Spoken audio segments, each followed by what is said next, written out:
Hello and welcome to Newsem. Ողջույն եւ բարի գալուս Նյուզեմ։ Ես Հայկ Սահակյանն եմ, եթերում ուժի գործոնը եւ այսօր իմ բացառիկ զրուցակիցը Թրամփի ազգային անվտանգության հարցերով նախկին խորհրդական Ջոն Բոլթոնն է։ Պարոն Բոլթոն, շնորհակալ եմ շատ, որ ժամանակ գտաք զրուցելու համար։ Thank you very much for your time. Շնորհակալ եմ հրավերի համար։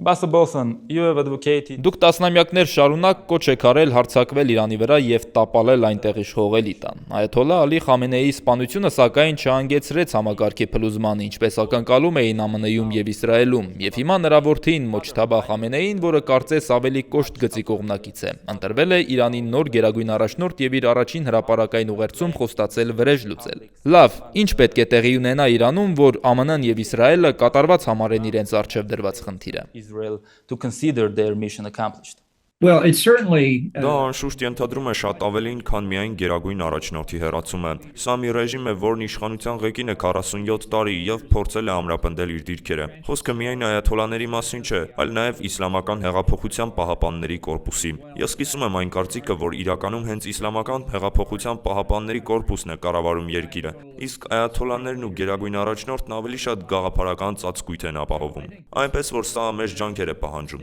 Պետք է համագործակցել Իրանի ներսում գոյություն ունեցող ընդդիմության հետ, որը բավական մեծ է, բայց անկազմակերպ։ Պետք է փորձել նաև համակարգի ներսում եղած ճեղքվածքները, տարաձայնություններն ու վեճերը հասցնել իշխող ռեժիմի վերին օղակներ, ինչի արդյունքում պառակտումն ավելի կխորանա, կհանգեցնի ներքին անկայունության եւ ի վերջո համակարգի փլուզման։ Կարծում եմ մենք արդեն որոշ չափով հասել ենք դրան։ Բոլորը կարծում էին, որ Ալի Խամենեիի մահից հետո իշխանության փոխանցման ճգնաժամ կառաջանա, քանի որ հեղափոխությունից ի վեր միայն մեկ անգամ էր իշխանության փոխանցում տեղի ունեցել, եւ նա Իսլամական Հանրապետության երկրորդ գերագույն առաջնորդն էր։ Հիմա մենք արագացրել ենք իշխանության ժառանգորդի ընտրության հարցում ճգնաժամի հասունացումը, եւ Մոջթաբա Խամենեիի ընտրությունը ցույց է տալիս, թե որքան բարդ վիճակում են նրանք հայտնվել։ Եթե Մոջթաբա Խամենեին մահանա կամ չկարողանա շարունակել երկրի կառավարումը, իշխանության փոխանցման նոր ճգնաժամ կառաջանա։ Երբ այդ պահը գա, դա կարող է շատ արագ փլուզել նույնիսկ ավտորիտար ռեժիմը։ hold can cause even an authoritarian regime to collapse very quickly. The new supreme leader of Iran Իրանի նոր գերագույն առաջնորդը հստակ հասկացնել տվեց, որ չեն հանձնվելու։ ԱՄՆ-ն եւ Իսրայելն ինչ են անելու այդ դեպքում ըստ ձեզ։ Մոջթաբա Խամենեին շարունակում է թիրախ մնալ նրանց համար։ Mustafa Khamenei, another target for them now. Well, I think he's still a target. He's the National Command Authority. Այո, նա դեռևս թիրախ է։ Նա է գլխավոր հրամանատարն ու լեգիտիմ ռազմական թիրախ է հանդիսանում, ինչպես եւ նրա կառավարության մյուս անդամները։ Ես չեմ կարծում, թե այս դեպքում ճիշտ է Իրանի հանձնվելու տարբերակը դիտարկելը։ Նպատակը իմ կարծիքով պետք է լինի ռեժիմի փլուզումը, իսկ մոտակա հեռանկարում ամենից հավանական արդյունքը կլիներ ռազմական կառավարության ձևավորումը, բաղկացած Իրանի կանոնավոր բանակի գեներալներից։ Կրկնեմ, ոչ թե իսլամական հեղափոխության պահապանների կորպուսի, այլ կանոնավոր զինված ուժերի գեներալներից, ովքեր անկայուն այս վիճակում կարգուկանոն կհաստատեն երկրում, որից հետո հնարավորություն կտան Իրանի ժողովրդին խորհրդակցական գործընթաց անցկացնել, որոշելու կառավարական սահմանադրական համակարգի ապագա մոդելը։ Կարծում եմ, երբ ձևավորվի մի կառավարություն, որի ղեկին չլինեն կրոնական մոլերանտները, հնարավոր կլինի կապի դուրս գալ նրանց հետ։ Religious fanatics, that would be a moment to reach out to them. So let's imagine Լավ, ենթադրենք համակարգը տապալվում է։ Թրամփը պնդում է, որ պետք է ինքնանձամբ ներգրաված լինի Իրանի նոր առաջնորդի ընտրության հարցում։ Ինչպես եք դուք պատկերացնում Իրանում նոր ղեկավարության ձևավորումը, որը պետք է ստանա ԱՄՆ-ի եւ Իսրայելի հավանությունը։ Israel. I don't see that Trump. Ես չեմ կարծում, որ Թրամփը, Իսրայելը կամ որևէ այլ մեկը որևէ նշանակալի դեր կխաղա գերագույն առաջնորդի ընտրության հարցում։ Ըստ իս համակարգի ներսում կարծում են, որ դա իրենց որոշելիքն է եւ նրանց չի հետաքրքրում, թե ինչ են մտածում այլ երկրներում։ Սա եւս մեկ ապացույց է նրա, որ վերջին հաշվով միակ իրական ձեռքբերումն այս հարցում կլինի գործող ռեժիմի վերացումը։ Եթե պատերազմն ավարտվի եւ նրանք դեռ իշխանության ղեկին լինեն, կարող են ավելի վատը դառնալ, քան նախկինում էին։ Ինչպես ավելի վաղ ասացիք, Մոջթաբան հավանաբար ավելի կոշտ դիրքորոշում ունի, քան իր հայրը։ Սա մեղմ ասած չի կարելի առաջընթաց համարել։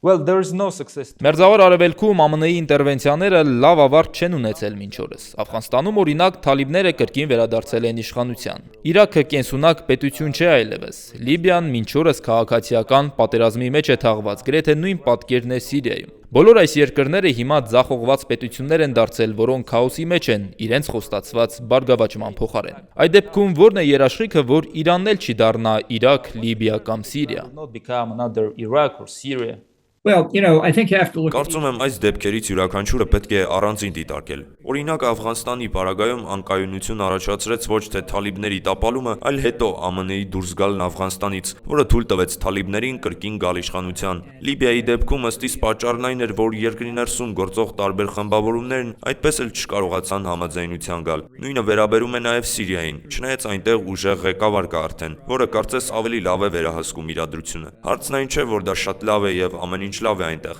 բայց փաստն այն է, որ նա է հիմա ղեկավարում երկիրը։ Իսկ Իրաքն ընդհանրապես գոյություն չի ունեցել որպես պետություն։ Այն ստեղծվել էր եվրոպացիների կողմից առաջին համաշխարհային պատերազմից հետո Վերսալի պայմանագրով։ Եվրոպացիները չէին ցանկանում լուծում տալ քրդական հարցին, որը մինչ օրս գոյություն ունի, եւ տեսնում եք ինչ է կատարվում։ Իրանի դեպքում ռեժիմի փոփոխության գլխավոր նպատակը պիտի լինի այնպիսի իշխանության ձևավորումը, որը միջուկային զենք ստեղծելու նպատակ չի հետապնդի եւ չի աջակցի միջազգային ահաբեկչությանը։ Եթե մենք կարողանանք հասնել նրան, որ այաթոլաների տապալումից հետո գեներալներից բաղկացած ռազմական կառավարություն ստեղծվի Իրանում, կարծում եմ դա առաջընթաց կլինի։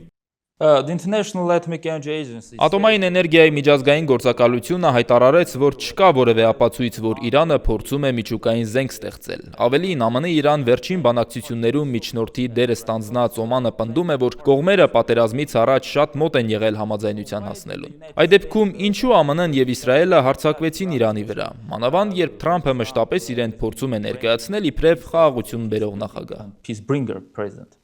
well, figuring out what goes Հասկանալու համար թե ինչ է փչում Թրամփի խելքին հոգեբույժ է հարկավոր։ Իսկ ես հոգեբույժ չեմ, բայց կարող եմ ասել, որ ամեն ինչ շատ հստակ է։ Չկա որևէ փաստ, որ Իրանը երբևէ ռազմավարական որոշում է ընդունել հրաժարվելու միջուկային զենք ունենալու մտքից։ 2015 թվականին նրանք նման պարտավորություն ստանձնեցին, որովհետև փորձում էին ժամանակ շահել եւ հասնել նրան, որ վերածվեն արևմտյան պատժամիջոցները, ինչը թույլ կտար Իրանին վերականգնել խիստ թուլացած տնտեսությունը։ Որևէ ապացույց սակայն չկա, որ նրանք իսկապես պատրաստ էին կատարել այդ համաձայնագրով ստանձնած պարտավորությունները։ Իմ կարծիքով 2015 թվականի միջուկային համաձայնագիրը լուրջ թերություններ ուներ, եւ ես չեմ կարծում, թե պատերազմից առաջ կայացած բանակցություններում այդ խնդիրները լուծում կստանային։ Այստեղ հարցն իշխող ռեժիմի բնույթն է։ Միջուկային զենք ունենալու միտքն ու ահաբեկչության հովանավորությունն արմատացած են նրանց գաղափարախոսական ԴՆԹ-ում, եւ դա չէր փոխվելու ու չէր փոխվելու նաեւ նրանց վարքագիծը։ Սա նշանակում է, որ միակ իրական այլընտրանքը ռեժիմի փոփոխությունն է։ change, meaning the only real alternative is regime change. Ambassador Bolton, US administrations and Ամերիկյան վարչակազմերն ու Իսրայելի վարչապետ Բենյամին Նեթանյահուն 30 տարի շարունակ պնդում էին, թե Իրանն ընդամենը մի քանի ամսից կամ նույնիսկ շաբաթից միջուկային զենք կստեղծի, բայց Իրանը մինչ օրս չի գնացել այդ քայլին եւ չի ստեղծել միջուկային զենքը։ Միթե ողջամիտ չէ հիմա կասկածել, որ միջուկային սպառնալիքը չէ այս պատերազմի իրական դրդապատճառը։ suspect that the real motive of this war was the nuclear threat. Well, I can't speak for others. Ես չեմ կարող խոսել ուրիշների անունից։ Հարցն այն չէր, որ նրանք շաբաթներ կամ ամիսներ անց միջուկային զենք էին ստեղծելու, այլ այն, որ նրանք թեև ընդհատումներով, բայց առաջ էին շարժվում այդ հարցում։ Այդ աշխատանքը տասնամյակներ շարունակ դանդաղում էր, քանի որ նրանք փորձում էին թաքցնել դա աշխարհից։ Նրանք ունեին ներքին խնդիրներ կապված միջուկային ծրագրի ձախողումների հետ, բայց երբեք կասկած չի եղել, որ նրանք գնում են այդ ուղղությամբ։ Անձամբ ես չեմ կարծում, թե ԱՄՆ-ն պետք է սպասի, մինչև հակառակորդը 5 պակաս լինի միջուկային զենք ունենալուց։ Իրանի կողմից միջուկային զենքի չտարածման մասին պայմանագրի շրջանակներում միջազգային պարտավորությունները խախտելու ռազմավարական որոշումներ, որը ցույց տվեց, որ նրանք վճռական են տրամադրված այդ հարցում։ Եվ ես կարծում եմ, որ մենք թե մեր եւ թե այլ երկրների ինքնապաշտպանության օրինական իրավունքի շրջանակում ենք գործել, երաշխավորելու, որ նրանք երբեք մոտ չլինեն միջուկային զենք ստեղծելուն։ Sure, they never got close. Israel doesn't hide its ambition for greater Իսրայելի ղեկավարությունը չի թաքցնում մեծ Իսրայել ստեղծելու իր հավակնությունները, որը եթե խոսում ենք դրա հիմքում դրված աստվածաշնչյան հիմնավորման մասին, պետք է ձգվի Նեղոսից մինչև Եփրատ։ Աշխարհագրորեն դա նշանակում է, որ Իսրայելի սահմանները պետք է ընդարձակվեն, ներառելով հսկայական տարածքներ Մերձավոր Արևելքի մի շարք երկրներից։ Ավելին, Իսրայելում ԱՄՆ դեսպանը վերջերս պնդեց, թե Իսրայելն իրավունքներ ունի Մերձավոր Արևելքի մի զգալի հատվածի վրա։ Սա հիմք չի տալիս ենթադրելու, որ Իրանն իրականում խոչընդոտ է Իսրայելի եւ ԱՄՆ-ի գերիշխանությունը Մերձավոր Արևելքում հաստատելու ճանապարհին։ of the United States and Israel. Well, I think Ambassador Huckabee was corrected by the State Department after he said that. I think the issues in dispute for Israel are Gaza and the West Bank. But the threat to Israel that Iran posed was Պետքարտուղարությունն ուղղեց դեսպան Հաքաբիին նրա այդ հայտարարությունից հետո։ Կարծում եմ Իսրայելի համար վիճելի հարցերը Գազային եւ Արևմտյան ափին են վերաբերում միայն։ Իսրայելի նկատմամբ Իրանի սպառնալիքը սակայն դրսևորվում էր ոչ միայն միջուկային զենք ստեղծելու ձգտումով, այլև Հեզբոլահի, Համասի եւ Հուսիթների նման ահաբեկիչներին աջակցելով, որոնք 2023 թվականի հոկտեմբերի 7-ին հարձակվեցին Իսրայելի վրա։ Իսրայելը պատասխանեց դրան, թույլատրեց Համասն ու Հեզբոլահը, ինչն անկասկած մեծ վնաս հասցրեց Իրանին։ Սա ցույց է տալիս, թե որքան ժամանակ է Իրանը հետապնդում այս նպատակները։ Մենք ամերիկացիներս առաջին հերթին հիշում ենք, թե ինչպես Հեզբոլահը 1983 թվականին Բեյրութում ռմբակոծեց ամերիկյան դեսպանատունը, մեր ծովային հետևակի զորանոցներն ու ֆրանսիական ուժերի զորանոցները, որոնք այնտեղ էին որպես միջազգային խաղաղապահ ուժեր։ Հիշում ենք, թե ինչպես Իրաքի պատերազմի ժամանակ սպանեցին հազարավոր ամերիկացիների։ Իրանը պատերազմի մեջ է եղել ԱՄՆ-ի եւ Իսրայելի հետ Իսլամական Հանրապետության հիմնադրումից ի վեր։ perhaps thousands of America with rocket-propelled grenades and improvised explosive devices during the war in Iraq. So Iran has been at war with us and with Israel really since the founding of the Islamic Republic. What do you think? Ինչ եք կարծում, հիմա կա Իրանը մասնատելու ծրագիր։ No, I don't think there's any plan like that. I think Չեմ կարծում, որ նման ծրագիր կա։ Իրանին բնորոշ է էթնիկ բազմաթիվ խմբերի արկայությունը երկրում, որոնք շատ դժգոհ են իրենց ռեժիմից։ Ես կողմ եմ, որ օգնենք այդ էթնիկ խմբերին, եթե նրանք դա խնդրեն, բայց մեր դիրքորոշումը պետք է լինի այն, որ այաթոլաների հեռացումից հետո անհրաժեշտ է այնպիսի իշխանության ձևավորում, որը կվերահսկի Իրանի ամբողջ տարածքն ու կպահպանի երկրի տարածքային ամբողջականությունն այն տեսքով, որով այն կա հիմա։ so preserving Iran's territorial integrity. So what do you think? Միացյալ Նահանգներն ըստ ձեզ ինչ ակնկալիքներ ունի Հայաստանից եւ Ադրբեջանից այս իրավիճակում։ South Caucasus in this situation?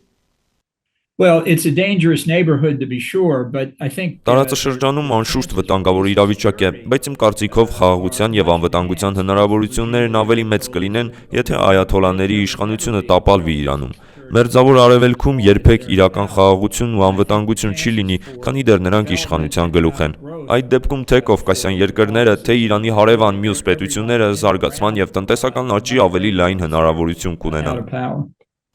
What do you think? Ինչ հեռանկար ունի այս իրավիճակում Թրամփի ուղու ծրագիրը։ Region. Well, I think that would have a greater Կարծում եմ Թրիփը հաջողության հասնելու ավելի մեծ հնարավորություն կունենար, եթե այս հարցում համագործակցություն լիներ Իրանի կառավարության հետ, որը չհովանավորեր ահաբեկչությունն ու չձգտեր միջուկային զենք ստեղծել։ Կարծում եմ սա կխրախուսեր օտարերկրյա ներդրողներին գալ տարածաշրջան եւ ներդրումներ անել այստեղ։ Իրանից եկող սպառնալիքը հսկայական խոչընդոտ է օտարերկրյա կապիտալի համար։ Ակնհայտ է, որքան շատ լինեն օտարերկրյա ուղիղ ներդրումները, այդքան կլավանա այս երկրի տնտեսական վիճակը։ the better the economies of all the countries affected. Ambassador Bolton. Պարոն Բոլթոն, դուք որպես Թրամփի ազգային անվտանգության հարցերով խորհրդական 2019 թվականին այցելեցիք Երևան, հանդիպեցիք Հայաստանի վարչապետի հետ եւ հետո կոչ արեցիք հրաժարվել պատմական կարծրատիպերից Հայաստանի արտաքին քաղաքականությունում։ Ինչ նկատի ունեիք այդ ժամանակ։ Foreign policy. What did you mean then? Well, what I was looking for all three nations in the Caucasus was to avoid getting Ես ձգտում էի նրան, որ Կովկասյան 3 երկրները ստիպված չլինեն կրկին սերտ հարաբերություններ ունենալ Ռուսաստանի հետ կամ լինել Իրանի գերիշխանության տակ։ Շատ ծանր է, երբ սեղմված ես լինում նման երկու տերությունների միջև։ Ես զգում էի, որ Հայաստանի դեպքում Ռուսաստանի հետ սերտ հարաբերություններին վերադառնալը շատ վտանգավոր կլիներ։ Վախենամ նման միտում կա հիմա հարևան Վրաստանի դեպքում։ Կարծում եմ Կովկասյան բոլոր երկրների ապագան դեպի արևմուտք շրջադարձ անելու մեջ է եւ դա առաջ մղելու ուղիներ կան։ Հուսով եմ Հայաստանն ու Հարավային Կովկասի մյուս երկրները հենց այս ճանապարհը there are կընտրեն։ ways to enhance that, and I hope that would be the policy that the people of Armenia and the others would choose. Well, are the United Միացյալ Նահանգներն ու Իսրայելը դրդում են հիմա Ադրբեջանին եւ Թուրքիային միանալ պատերազմին Իրանի դեմ։ Well, look, I think it's in the Կարծում եմ տարածաշրջանում բոլորի շահերից է բխում, որ իշխող ռեժիմը տապալվի Իրանում։ Թրամփը սխալ թույլ տվեց նախապես չխորհրդակցելով ընկերների եւ դաշնակիցների հետ։ Դա պետք է արվեր ոչ թե ռազմական գործողությունների ճշգրիտ մանրամասները կամ ժամկետները նրանց հայտնելու նպատակով, այլ ասելու համար, որ ժամանակն է վճռական գործողությունների գնալ Իրանի դեմ եւ այդ երկրներին ներգրավել գործընթացում նախքան պատերազմի մեկնարկը, ոչ թե դրանից հետո։ decisive action here and get them on board before the war began, not afterward. And the last question, how Եվ վերջին հարցը, ձեր կարծիքով որքան կտևի այս պատերազմը եւ արդյոք Թրամփը պատրաստվում է զորքեր ուղարկել իրան ցամաքային ներխուժում սկսելու համար։ in Iran? Well, I don't think Trump has. Չեմ կարծում, թե Թրամփը մտադիր է սպառազինություն, զրահատեխնիկա, հետևակ կամ հրետանի ուղարկել այնտեղ։ Կարող են որոշ հատուկ գործողություններ լինել, որոնք զորքերը պետք է իրականացնեն, բայց ես չեմ տեսնում, որ ԱՄՆ-ն պատրաստվում է այնպիսի ցամաքային ներխուժում իրականացնել Իրան, ինչպիսին եղավ Իրաքում։ Invasion of Iraq kind of scenario in Iran. Շնորհակալ եմ շատ զրույցի համար։ Thank you. very much. Շնորհակալ եմ հրավերի համար։